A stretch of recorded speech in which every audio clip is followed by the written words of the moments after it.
got some exciting stuff happening on the farm today. We recently sold 7 of our barred rocks to make some room in our flock and to make the number of eggs that we've got a little bit more manageable throughout this winter season when we don't have other ways to sell them. So we sold off some of those to make some room, and right now Chase and I are in the car. We're going back to Westerdale Poultry Farms to get some chicks. So we are picking up 5 black copper Maran, I'm not quite sure how to say it properly, but we are headed to get those right now. So they are just under a week old. So the timing will be a little bit off with our incubated eggs. Those are due to hatch this weekend.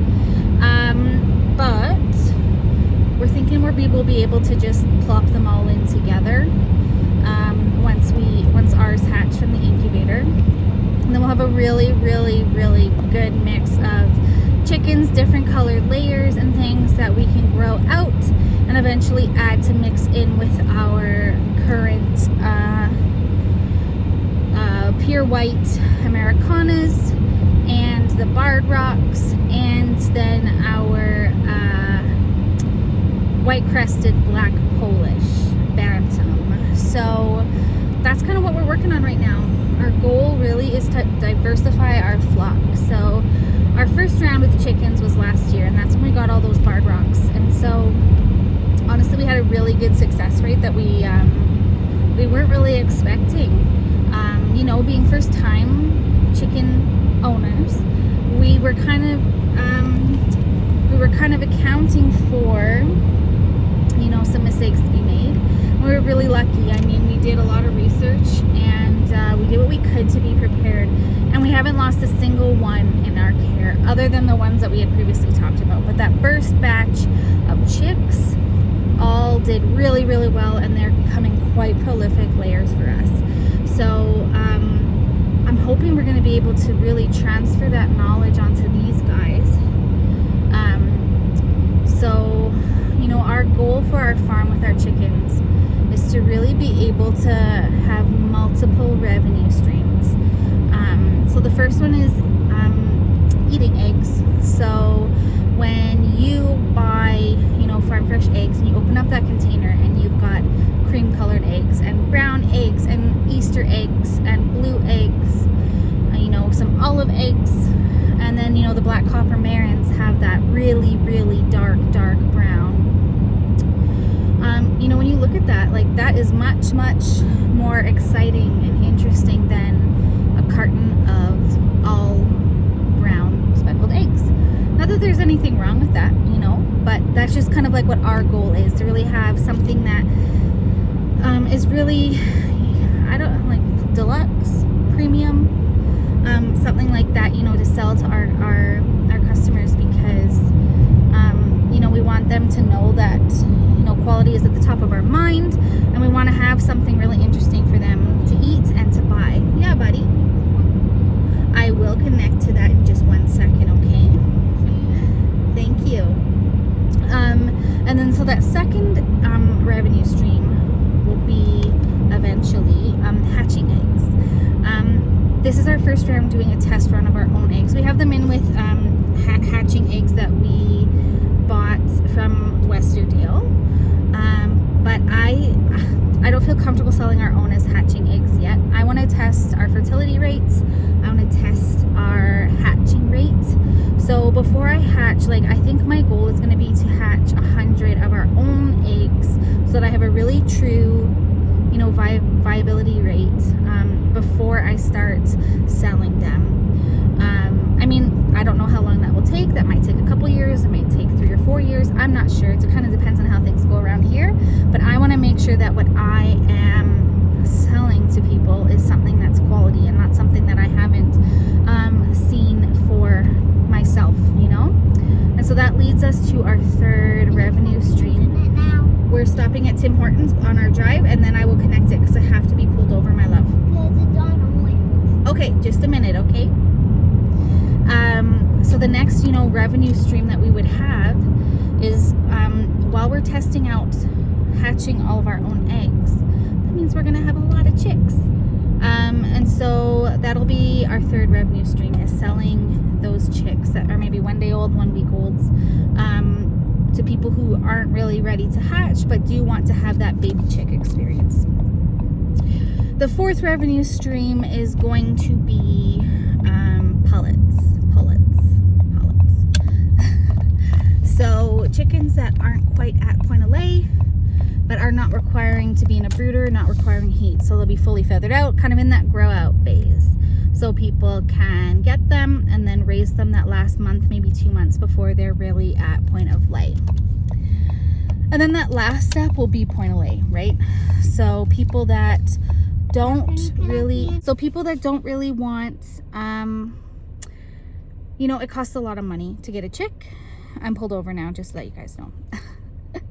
People that don't really want, you know, it costs a lot of money to raise something from a chick to point of lay, right? That's a lot of feed to get up to that point to really start getting that return on investment. So a lot of people like to buy point of lay hens. So that'll be kind of like our fifth revenue stream from these laying hens. So that's kind of what I'm envisioning right now, is like the life cycle and the goal for what we're doing with our laying hens right now. So Chase and I are off right now, and we're gonna get our first set of chicks for spring 2022. Pretty exciting. All right, we've picked up the chicks. They're in that crate there. Are they cheaping, Chase? Yeah. Yeah. So cute. All right, so we've got these little ones home.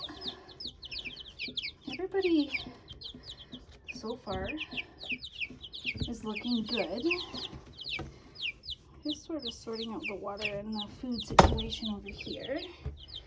So I want it to be level. There we go.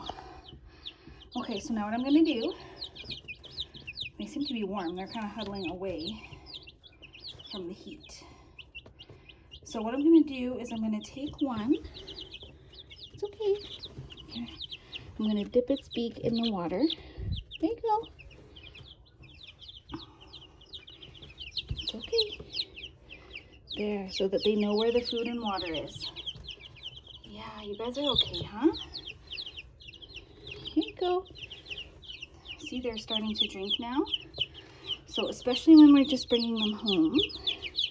There, see, they're sort of all teaching each other. Good job. We've got one straggler over here. It's okay, baby. Dip his little... All right. So when they're this little, you always want to make sure they have access to food all the time. And water, of course, but food all the time. We don't want them to ever be fighting for resources or wondering, you know, when am I going to eat next? So we always want to make sure. So now I'm going to take one and I'm going to take them right to the food. There you go. So they can see that they've got some food there. They're all looking pretty healthy. They're already starting to get some feathers on the tips of their wings. So that's good. They're about a week old already, these guys. Yeah, you guys are okay, huh? Yeah, you guys are okay. So the next thing we really need to watch out for when, because these guys are still small, is pasty butt. So what happens when they're really little like this is their poops are a little bit more liquidy and they don't have a mama hen, right? We're acting like the mama hen. So we need to make sure that when they're pooping, sometimes what happens is their little butts don't get cleaned off very well. It kind of sticks to their bum. And then what happens is it forms a crust over their anus. And so what happens when that happens is their poop can't come out. And so all of that gets backed up into their system. and that will kill them.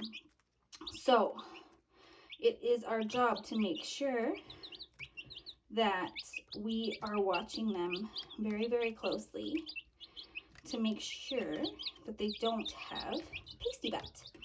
And so what happens when we get a pasty butt is we need to soak their little bottom.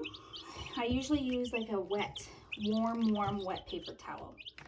And then I kind of hold that on their little bum until it softens up everything. And then I can sort of rub it away. So it's very easy to be tempted to want to just pick it off, but that's really, really dangerous. You can actually end up tearing the anus, and then they'll never poop properly, right? So it's really important to keep that anatomy the way it's intended to be, to make sure that they are pooping properly. The other thing is that if it starts bleeding, like that becomes an open wound. So you've got bleeding issues. When they're this little, there's not a lot of blood to lose.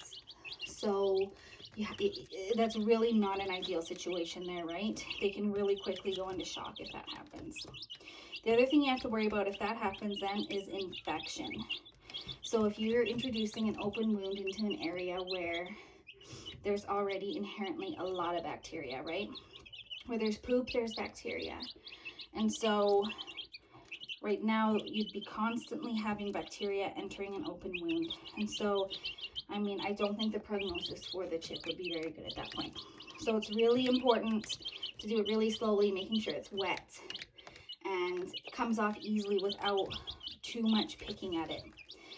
It's also really tempting to use a Q-tip, and that's also really, it's really not recommended because if you accidentally put that Q-tip into the anus, what you can do is you can distend it. There's a lot of anatomy in there. There's a sphincter in there, all that stuff, right? You do not want to stretch that out for obvious reasons, right? You want to keep their natural anatomy the way it's supposed to be. So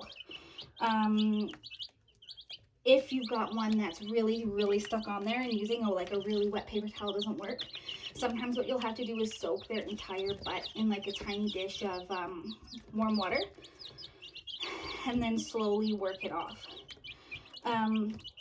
One thing to keep in mind though, if you're going to do that and get their butt like really wet, you really got to be careful that you know, when you put them in and they're wet like that, it's really hard for them to warm up. Chicks at this age cannot regulate their internal body temperature. So you've got to make sure that they're able to stay warm. The other thing is that it shows their skin, and what that can lend itself to is pecking from the other chicks. So you have to be kind of mindful. Usually if it's something like that where I've got to soak a butt, I will hold the chick a little bit longer with like a dry towel and sort of slowly dry their butt a little bit before I put them back in there, just to make sure nobody's getting you know, hurt or anything while they're in there. The other thing that we find really important is, so we use a heat lamp, and we specifically use a red one. So what a red one will do is, so anytime a chick sees anything red, they want to peck at it. So if anyone has like an owie or a little scrape and it's red, they'll peck at it. Or, you know, they've got that little bit of skin showing. If it's wet, their skin can be a little bit pink in some cases, and that just lends itself to pecking. So when you've got, like, we've got a red, it might be hard to see on the video, there we go, a red heat lamp. Everything kind of has that reddish hue while they're there, so they don't get they don't peck as much. The other thing I wanted to mention as well is we have paper towel down right now. Normally I use wood chips, like kiln dried wood chips that you can get from any kind of farm or feed supply shop. I like using wood chips when they're this little because it's very absorbent. There's not a lot of like hills and valleys in terms of like I don't like using straw, I guess is what I'm trying to say, because it's not as even for their little feet. They're still trying to learn to walk around. Their feet are small. They're kind of clumsy. Like, they're little still. So I don't like having too many obstacles for them to try to have to like climb over while they're this little. Today, right now, I've got paper towel in there because this is their first day home. And I really wanted to see, like, okay, what do they look like? What does their poop look like? What do their feet look like? So having wood chips makes it a little bit harder to assess those things because like their poop just automatically gets sucked up into it like immediately. So you can't really assess if there's like an issue happening. And it's also harder just like to see how they walk, what their feet look like, what their legs look like, right? Because I want to be able to assess those things right when I get them from somebody for the first time. If everything's looking good later tonight, I may just switch them out, but for sure, like at the latest, I'll be switching that out tomorrow morning, provided everything's looking good. I can see a little bit of like a few watery poops, but they did just travel, you know, in a vehicle. They were picked out of there wherever they were brooding before, and they were brought here. So there is an element of stress there. So, you know, I wanted to make sure, like, I'm not surprised by that. I mean, if I'm seeing a lot later tonight, maybe I'd start to get, you know, ooh, like, hopefully this stops, like, a little bit worried. But right now, I mean, we just got home. So, I'm not overly concerned at this point. Everybody, as you can see, you guys, like, they're eating, they're drinking. They're not huddled under the heat lamp at all. So, you know, they're doing good. We will likely have to raise this heat lamp right away to lower the temperature in here. But I wanted to make sure after getting out of the car, they were, you know, they had that ability to rewarm themselves if they had gotten like a little bit too cold in there. So yeah, they're looking really good. All right, well, it's the last video before bed. You can see they're all kind of huddling together, getting ready to go to sleep. Hey. But day one has been total success. Everyone looks really good. Yeah. So we'll update you all again in the morning.